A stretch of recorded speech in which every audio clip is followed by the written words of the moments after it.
से वास्तव में आम किसी जिनस को जो जिनस गुड़ी से समीक्षा करूँ एवं सुपरिटेडेट मानकर जिले में काम कर सुविधा असुविधा यह सब कथा आलोचना कराए। सुपरिटेडेट माने सेठी जिले में कलेक्टर एसपी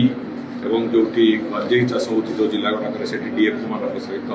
केमी भल कोऑर्डिनेशन रखिकी से गंजेई चाष को डिस्ट्रक्शन करने आरंभ करी विभिन्न प्रकार चोरा मद कारबार हो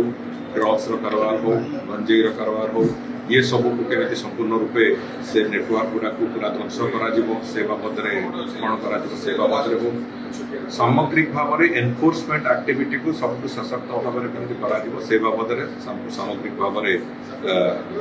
सुपरिटेडेंट मानक जो बैठक गुड़ाक मार्गदर्शन मिले। एवं द्वितीय कथा हूँ आमर रेवेन्यू कलेक्शन भी से दृष्टिकोण रेवेन्यू कलेक्शन ठीक ढंग केमती हम प्रपर